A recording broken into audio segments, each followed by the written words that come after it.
आज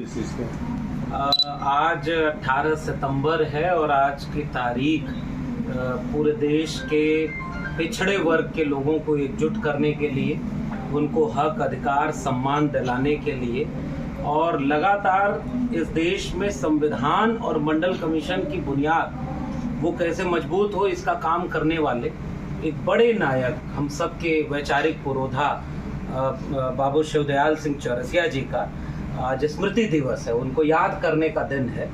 तो आज उसी के उपलक्ष्य में बस्ती में चौरसिया समाज ने एक बहुत बड़ा सम्मेलन आयोजित किया है और इसका मकसद केवल यही है कि आने वाली पीढ़ी और केवल चौरसिया समाज ही नहीं, पूरे देश के वंचित शोषित लोग वो जान सकें कि शिवदयाल सिंह चौरसिया थे कौन, उनका संघर्ष क्या था, उनका सपना क्या था, वो कैसा भारत बनाना चाहते थे, उनकी लड़ाई किन लोगों के खिलाफ थी, क्या उस समाज को वो हक मिला।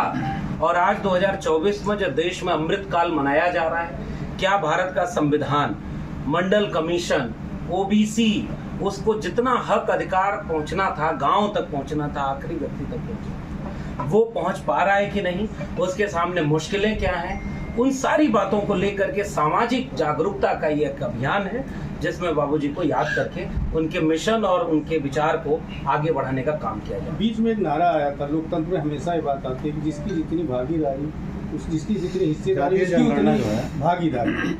तो आप लोग चौरसिया समाज, उसमें आपने आपको कहाँ देखा है?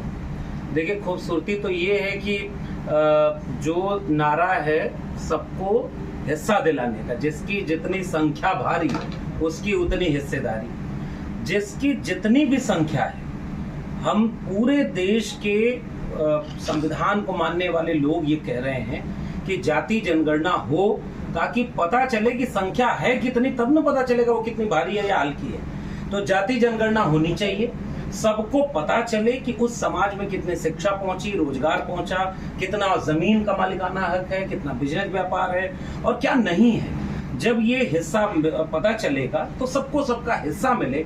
यही लड़ाई मुझे लग रहा है कि शिवदयाल सिंह चौरसिया जी की भी थी और आज भी इस देश की सबसे बड़ी लड़ाई यही है कि सबको सबके हिस्से का हक और अधिकार मिलना चाहिए। जाति जनगणना का आप कर रहे हैं? जाति जनगणना कम से कम जो भी न्याय चाहता है वो न्याय कैसे होगा, न्याय होने का रास्ता ये है कि पहले बीमारी पता तो चले, बीमारी का एक्सरे तो हो कि अच्छा बीमारी है कहाँ, कितनी है, कैसी है, तो वो एक रास्ता है। जाति जनगणना से कोई समाधान तुरंत नहीं मिलेगा, उससे एक्सरे होगा, जांच पता चलेगी कि फेफड़ा खराब है कि लीवर खराब है या क्या दिक्कत है, फिर उसकी उचित दवाई। जैसे एक दवाई बाबूजी खुद लड़ाई लड़ते थे आरक्षण की, उन्होंने कहा आरक्षण नहीं होगा तो ये पिछड़े समाज के लोगों का कोई भला ही नहीं होगा, तो आरक्षण उसकी एक दवाई है। उसके साथ संसाधन, नौकरी, शिक्षा एक बहुत बड़ा एक सामाजिक आंदोलन का रूप लेगा, तब जाके आखिरी व्यक्ति को उसका हक और अधिकार मिलेगा। वर्गीकरण और क्रीमी लेयर की भी बात हो रही है, इसलिए क्या कुछ कहेंगे इसको लेकर? मैं कह रहा हूँ कि जो भी वर्गीकरण या कोई भी देश की कोई भी पॉलिसी जब बनाई जाती है तो विदाउट डेटा कोई पॉलिसी आप कैसे बना सकते हैं। जैसे अगर कोई कह दे कि मतलब कोई बहुत क्रीम खा लिया है तो हम पूछेंगे कहाँ, कितनी क्रीम खाई, किसने खाई, आंकड़ा है नहीं सरकार के पास।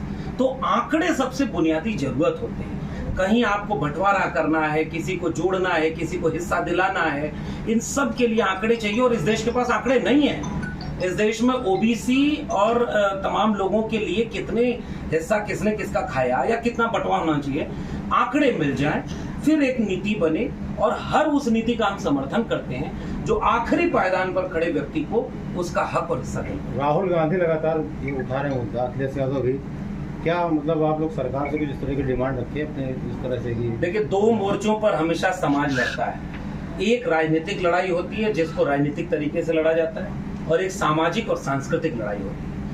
बाबू शिवदयाल सिंह चौरसिया जी को हम याद कर रहे हैं तो हम जानते हैं कि वो राजनेता बाद में थे, लेकिन उनकी बड़ी पहचान ये है कि उनके पास एक वैचारिक लड़ाई थी, एक बड़ा एजेंडा था जो समाज को बदलना चाहते थे, संस्कृति को बचाने और बदलने की बात करते थे। मेरा मानना है कि दोनों मोर्चों पर काम होना चाहिए। राजनीतिक मोर्चे पर राजनीतिक ढंग से लड़ाई हो, समाज को जागरूक करना है कि समाज को पता चले कि उनके बच्चों का भविष्य कहाँ सुरक्षित हो, तो दोनों मोर्चों पर लड़ाई लड़े। चौरसिया समाज या पिछड़ा समाज किधर जाएगा अगर चुनाव, जैसे अभी उपचुनाव भी आ रहे हैं यूपी में, तो एक मुद्दा तो ये जाति इसका है, ये जनगणना का। समाज इतना जागरूक है, वो वहीं जाएगा जहां उसके बच्चों का भविष्य सुरक्षित होगा।